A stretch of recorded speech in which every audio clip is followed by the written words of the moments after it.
कहानी की शुरुआत होती है जब रशिया की एक बड़ी नदी के बीच में दो बोट चलाने वाले कार्गो शिप के पास आए। जैसे ही वो मिले, वलेरा ने उनको बताया कि 1 टन से ज्यादा कैवियर यानी मछली के अंडे ट्रांसपोर्ट करने हैं। इतना सुनते ही ओलेग तो खुश हो गया। वो अपने साथी को मनाने लगा कि ये काम ले लेते हैं। उस बूढ़े आदमी ने पहले तो मना कर दिया क्योंकि उसे लगा कि बोट इतना वजन नहीं संभाल पाएगी, लेकिन फिर हार कर उसने ओलेग की बात मान ली। ये काम मिलते ही ओलेग खुशी मनाते हुए थोड़े से मछली के अंडे खाने लगा, लेकिन कुछ ही मिनटों बाद बोट ज्यादा वजन की वजह से टूट गई। ओलेग ने बचाने की बहुत कोशिश की, लेकिन फिर भी सारा सामान नदी में डूब गया। बाद में जब वो दोनों किनारे पर मिले, बूढ़ा आदमी गुस्सा हो गया और ओलेग को मारने लगा क्योंकि ओलेग के लालच ने उसकी बोट बर्बाद कर दी। उसने ओलेग से कहा कि अब नुकसान का पैसा तू भरेगा। तब ओलेग अपनी गलती मानते हुए उसे पार्किंग में ले गया और मजबूरी में अपनी गाड़ी उसे दे दी। अगले दिन ओलेग अपनी गर्लफ्रेंड श्वेता से मिला, जो बैंक में काम करती थी।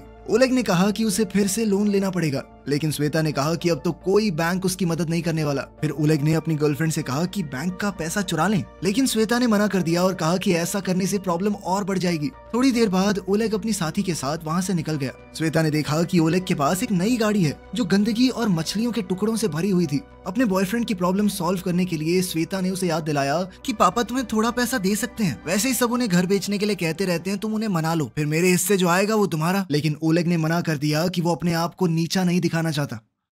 अब कुछ और ऑप्शन नहीं बचा तो दोनों बोरिस के घर गए, जो अपने परिवार के साथ टॉयलेट रिपेयर कर रहा था। वहाँ ओलेग ने अपने होने वाले ससुर से अकेले बात करनी चाहिए। जैसे ही उसने घर बेचने वाली बात कही, बोरिस गुस्से में आया और पूरे परिवार से झगड़ा करने लगा। तभी एक बड़े से मीटियोराइट के टुकड़े धरती पर गिरने लगे। जब उनका परिवार झगड़ रहा था तो एक टुकड़ा उनके घर पर गिरा और सीधा श्वेता के दादा के ऊपर आया, जिससे वो नीचे गिर गए। ये देखकर सबको लगा कि कोई गोली चला रहा है और वो सब घबरा कर बाहर भागे। बाहर उन्होंने देखा कि अलग अलग जगहों पर मीटियोराइट गिर रहे हैं। फिर उन्हें याद आया कि दादा को भी तो लगा था। वो उसके पास गए और देखा कि वो थोड़ा घायल है, लेकिन अभी जिंदा है। बोरिस ने चेक करके बताया कि ये गोली नहीं, मीटियोराइट है। ये सुन के ओलेग चिल्लाने लगा कि सब लोग जल्दी से खुदाई करो ताकि वो टुकड़ा बेचकर पैसे कमा सके हम। सब लोगों ने मिलकर थोड़ी देर के लिए खोदा, लेकिन फिर वो सब थक गए। लेकिन ओलेग अकेला खोदता रहा और सुबह तक उसने एक बहुत बड़ा मीटियोराइट का टुकड़ा निकाल लिया था। उसने परिवार को बताने का सोचा, लेकिन उसी वक्त पेवेल ने उसे बुलाया। पेवेल ने कहा कि उसकी ताकत खत्म हो रही है, ऐसा लगता है मानो उसका टाइम आ गया हो।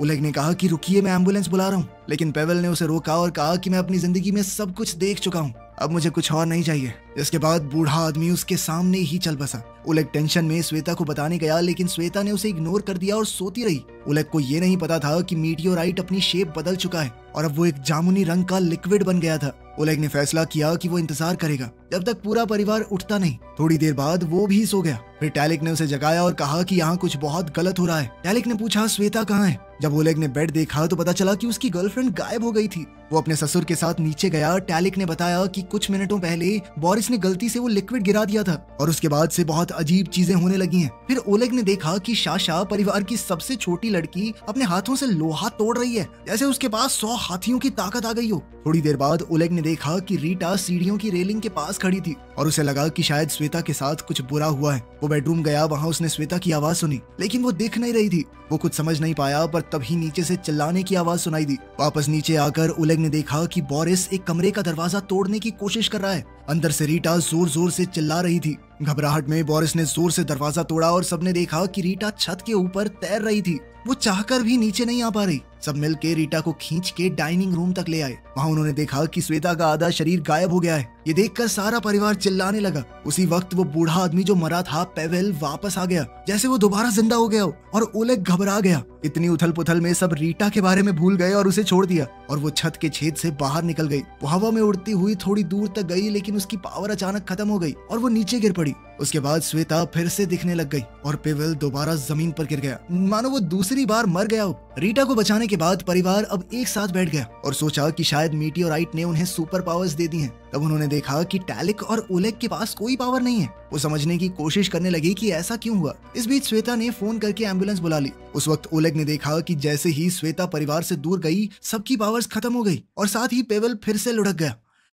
फैमिली हॉस्पिटल गई, डॉक्टर ने चेक किया और कहा कि सब बिल्कुल नॉर्मली लग रहे हैं। ओलेग ने कहा कि इनके शरीर में रेडिएशन लेवल चेक करो, लेकिन डॉक्टर ने कहा कि हमारा रेडिएशन मीटर ठीक से काम नहीं कर रहा। साथ ही डॉक्टर ने बात बदलते हुए कहा कि विटामिन खाओ, सब ठीक हो जाएगा, विटामिन ही सब कुछ होते हैं। परिवार को समझ आ गया कि कोई उनकी बात पर विश्वास नहीं करने वाला। वो घर वापस आए और अपनी नई सुपर पावर्स के साथ जीना सीखने लगे। डिनर पर सबने सोचा कि उन्हें जादुई शक्तियां क्यों मिली। रीटा ने कहा कि इन शक्तियों का इस्तेमाल करके हम एक बड़ा ही खतरनाक सर्कस बना सकते हैं। ये सुनकर टैलिक गुस्से में आ गया और उसने रीटा का मजाक उड़ाया। रीटा ने उस पर हमला कर दिया और दोनों भाई बहन लड़ने लगे। इस बीच साशा ने अपने दादा की लोहे की छड़ी तोड़ दी। दादा को गुस्सा आ गया और वो उसके पीछे भागने लगे। थोड़ी देर बाद टैलिक ने अपने कुत्तों को खाना खिलाया और रीटा की हरकतों के बारे में अनाप शनाप बोलने लगा। तभी उसका एक कुत्ता उस पर जोर से भौंकने लगा, जिसके बाद उसे पता चला कि वो कुत्तों की हर एक बात को समझ सकता है और उसे समझ आया कि उसकी सुपर पावर ये है कि वो जानवरों से बात कर सकता है। अब खुश होकर टैलिक ने ये नई खोज पूरे परिवार को बता दी। अब ये जानने के लिए कि मीटियोराइड ने उसे क्या ताकत दी है, ओलेग ने जमीन से एक लोहे का टुकड़ा उठाया और अपने हाथों से उसे मोड़ने की कोशिश की,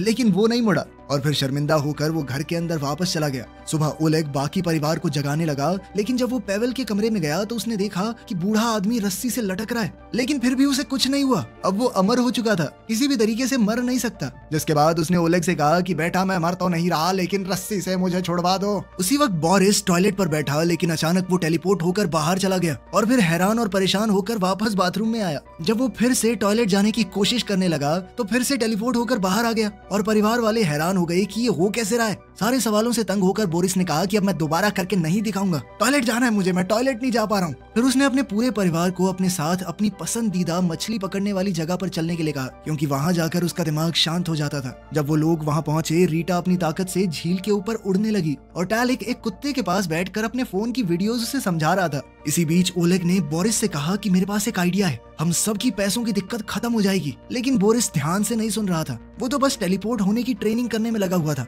ओलेग ने समझाया कि हम श्वेता के गायब होने की ताकत का इस्तेमाल करके बैंक के करीब $3 मिलियन चुरा सकते हैं, ताकि उनके पास पैसा आ जाए और वो अपनी मर्जी से जिंदगी जी सकें। लेकिन ट्रेनिंग खत्म करने के बाद बोरिस ने कहा कि ऐसा कुछ नहीं करने वाले हम, ऐसी हरकतों से सब मुसीबत में पड़ सकते हैं। उसने कहा कि हम बस इंतजार करेंगे, जब सब कुछ ठीक हो जाएगा तो फिर से नॉर्मल जिंदगी जिएंगे। इसके बाद ओलेग गुस्से में परिवार से दूर चला गया, जिसके बाद पेवेल फिर से मर गया और रीटा पानी में गिर पड़ी। ओलेग समझ गया कि सबकी ताकतें उसके और श्वेता के दूर जाने से खत्म हो जाएंगी, लेकिन बोरिस ने कहा कि मुझे इस बात से कोई फर्क नहीं पड़ता, हम नॉर्मल जिंदगी जी लेंगे। उसने ओलेग से कहा कि परिवार को और परेशानी में मत डालो, क्योंकि पहले ही ओलेग की गलतियों की वजह से वो बहुत मुसीबत में है। इस बहसबाजी से थककर ओलेग ने श्वेता को गाड़ी में बैठने को कहा और श्वेता ने साशा से कहा कि जब तक हम लोग बाहर हैं दादाजी की बॉडी को छुपा देना। सफर के दौरान श्वेता ने कहा कि तुम्हारे प्लान में गड़बड़ी है, हम पकड़े जाएंगे, हमारी जिंदगी तक खतरे में पड़ सकती है। जैसे ही वो उस एरिया से निकल रहे थे, उनको कुछ गुंडों ने रोक लिया और उनकी गाड़ी घेर ली। थोड़ी देर बाद वलेरा वहाँ आया और उसने ओलेग से कहा कि गाड़ी में आकर बात करो। गुंडे ने ओलेग को धमकी दी कि अगर कैवियर में जितना पैसा डूबा है वो कर्ज चुकाया नहीं ना, तो तुझे जबरदस्ती चाइना ले जाके काले बाजार में बेचूंगा, समझा। ये सुनकर ओलेग बहुत डर गया। वो रोड के किनारे खड़ा होकर सोचने लगा कि अब क्या करे। उधर श्वेता ने भी वलेरा की बात सुन ली थी, तो उसने ओलेग को गले लगाया और कहा कि मैं बैंक में चोरी का प्लान पूरा करूंगी, तुम चिंता मत करो, हम कर लेंगे सब ठीक। फिर उन्होंने बैठकर पूरा चोरी का प्लान बनाया। बाद में पूरा परिवार लिविंग रूम में इकट्ठा हुआ और सबने मिलकर तय किया कि चोरी का प्लान अब शुरू करना है। इसके बाद सबने फैसला किया कि रात भर पार्टी करेंगे, क्योंकि हो सकता है कल पकड़े जाएं, फिर जेल में चक्की पीसनी पड़े, तो आज पार्टी तो बनती है। सुबह ओलेग ने रीटा के साथ मिलकर नाश्ता बनाया। रीटा ने कहा कि मुझे एक प्ले करना है। बोरिस ने भी जोर डाला तो ओलेग ने उसकी बात मान ली। फिर सब लोग एक बड़े थिएटर गए जहां रीटा ने अपना इंट्रोडक्शन दिया। उस जगह के हेड ने उसकी शक्ति देखी तो वो हैरान हो गया। इसके बाद परिवार के सभी लोगों ने एक एक करके अपनी ताकत दिखाई और वो आदमी ये सब देखकर पूरी तरह हिल गया। हैरान होकर थिएटर का हेड बोला कि मैं तुम सबको काम पर रखूंगा, लेकिन ये सुनकर ग्रुप वहाँ से निकल गया और ओलेग ने उस आदमी को धमकाया कि कोई भी रिकॉर्डिंग तो नहीं कर रहा था ना। रात को ओलेग को लगा कि उसके शरीर में कुछ तो अजीब हो रहा है। बाथरूम में जाकर उसने देखा कि उसकी ताकत है कि उसकी उंगलियों से पानी निकलता है। ये क्या फुद्दू सी पावर है। अगली सुबह ओलेग साशा के साथ एक महंगे रेस्टोरेंट में लंच करने गया, क्योंकि साशा ने ये शर्त रखी थी कि वो बैंक लूटने में मदद तब करेगी जब ओलेग उसका रोमांटिक डेट पर जाने वाला सपना पूरा करेगा। लेकिन फिर जल्द ही ओलेग ने देखा कि पूरा परिवार छुपकर उनको देख रहा था। वो बेचारा वैसे ही छोटी बच्ची के साथ डेट पर आकर बहुत शर्मा रहा था। ऊपर से श्वेता भी गायब होकर उनके पास वाली कुर्सी पर बैठ गई और ओलेग को चुंडियां मारने लगी। वो अपनी टिंगू बहन की रोमांटिक डेट को थोड़ा हद में रखना चाहती थी। इसी बीच ओलेग ने देखा कि वलेरा और उसके आदमी भी रेस्टोरेंट में है। वलेरा ने ओलेग को पहचान लिया और उसके पास आया ओलेग डर के मारे कुछ नहीं कर पाया, लेकिन फिर उसे बचाने के लिए साशा उठ गई और अपनी ताकत से गुंडे की हड्डी पसली एक कर दी। साथ ही उसके 2 आदमी भी पेल दिए। सब कुछ देखकर ओलेग घबरा गया और वहाँ से भागा। उसके पीछे श्वेता भी भागी। इसी वजह से साशा की पूरी ताकत खत्म हो गई और पूरा परिवार जल्दी से कार की तरफ दौड़ा ताकि वो वहाँ से निकल सके। फिर बैंक में चोरी का दिन आ गया। सबने गाड़ी सेट की, श्वेता ने अपने कपड़े उतारे और फिर गायब होके ओलेग के साथ बिल्डिंग की तरफ चलने लगी। अपनी शक्तियों का इस्तेमाल करके श्वेता बिना किसी को दिखे सिक्योरिटी क्रॉस पार करके बैंक के लॉकर रूम का पासवर्ड देखने लगी। बाहर बोरिस ने गाड़ी एक और जगह पर पार्क करनी चाहिए, लेकिन पुलिस कार ने उन्हें रोक लिया। पुलिस ने कहा कि जल्दी से रास्ता खाली करो।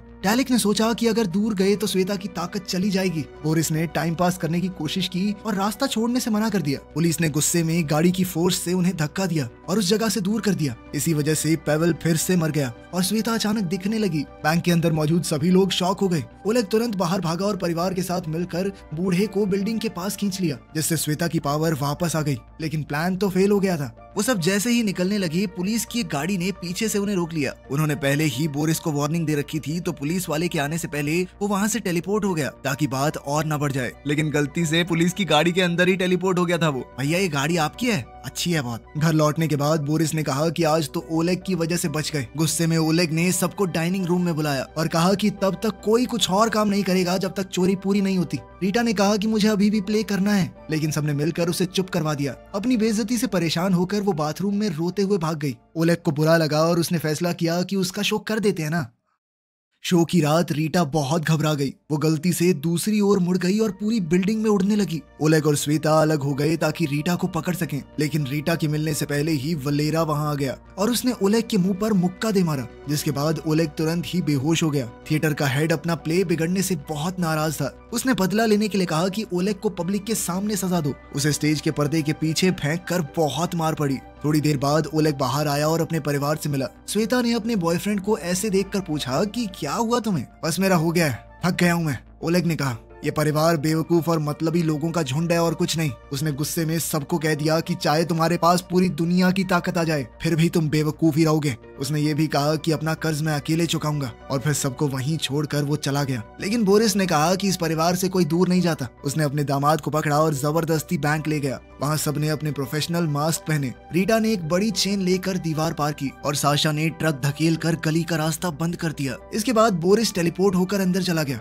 जबकि श्वेता ऊपर से कूद कर तिजोरी वाले कमरे तक पहुंच गई। उसने कल देखा हुआ पासवर्ड इस्तेमाल करके तिजोरी को खोल दिया। बाहर कुछ बूढ़े शराबियों ने इन लोगों को देख लिया। जब बाकी सबका ध्यान नहीं था तो पेवल ने थोड़ा पेट्रोल पिया और सिगरेट जलाई, जिससे आग का धुआं निकला। ये देखकर तो बुढ़े हिल गए। उस वक्त रीटा साशा को अंदर ले गई और उसने पूरा सेफ ही बाहर फेंक दिया। उन सब ने अपनी गाड़ी के ट्रंक में पैसा भरा और टैलिक ने अपने कुत्ते पुलिस को रोकने के लिए भेज दिए। चोरी खत्म होते ही परिवार वहां से भाग गया। पेवल ने कुछ पैसे गरीबों की तरफ फेंके और पुलिस ने चोर समझ के उन लोगों को ही पकड़ लिया। कुछ घंटों बाद सब लोग शहर की ऊंचाई पर गए और करोड़पति बनने की खुशी मनाने लगे। लेकिन ये खुशी ज्यादा देर नहीं टिकी, क्योंकि पेवल ने अपना अंतिम फैसला सुना दिया। उसने अपने परिवार को अलविदा कहा और अपनी मौत के लिए जगह चुनी। पूरा परिवार आंसुओं के साथ उसे अलविदा कहकर वहां से निकल गया। गाड़ी चलाते वक्त रीटा ने देखा कि दादाजी गिर गए। उसने कहा पापा वापस चलो, लेकिन एक बार फिर से अपनी जान बचने से पेवल गुस्सा हो गया और उसने सबको कहा कि जल्दी से यहाँ से चले जाओ, तुम सब पागल हो क्या, परेशान कर रहे हो यार, बूढ़ा आदमी चैन से मर भी नहीं सकता।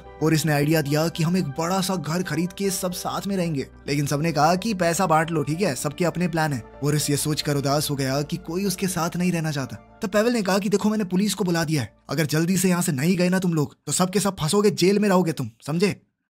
रास्ते में श्वेता ने ओलेग से कहा कि अब मैं तुम्हारे साथ नहीं रहना चाहती। उसने पैसे ओलेग को देकर गाड़ी से निकलने को कहा। वो अभी भी ओलेग की बातों से बहुत दुखी थी जो उसने पिछली रात कही थी, और वो तो उसे छोड़कर हमेशा के लिए जाने भी वाला था। ओलेग गुस्से में अपना हिस्सा लेकर निकल गया। उसने वो पैसे वलेरा का कर्ज चुकाने में लगाए और उससे सुलह कर ली। फिर उसने ये देश छोड़ने का प्लान बनाया। एयरपोर्ट पर ओलेग ने न्यूज पर देखा कि श्वेता और उसका परिवार पकड़ा गया, क्योंकि वो पेवल के शरीर को वापस लेने गए थे। पूरे परिवार की बुरी हालत देखकर ओलेग को अफसोस हुआ कि उसने उन्हें छोड़ दिया। उसने फैसला किया कि वो पेवल के साथ मिलकर उन्हें बचाएगा। जैसे ही वो कोर्ट में घुसे, सबकी पावर्स वापस आ गई। पेवल फिर से जिंदा हो गया और गुस्से में सबके ऊपर हमला करने लगा। बोरिस टेलीपोर्ट होके गार्ड को रोकने लगा। साशा ने अपने भाई बहनों को जेल से आजाद किया और सबने अपनी ताकतों का इस्तेमाल करके पुलिस के छक्के छुड़ा दिए। अब परिवार फिर से इकट्ठा हो गया था, लेकिन बाहर निकलते ही उन्हें पुलिस ने हर तरफ से घेर लिया। तब रीटा ने उड़कर गार्ड्स का ध्यान भटकाया, इससे सभी एक गाड़ी में बैठ गए और रीटा भी उनके साथ ही चली गई। शहर की पूरी पुलिस अब उनके पीछे लग गई थी।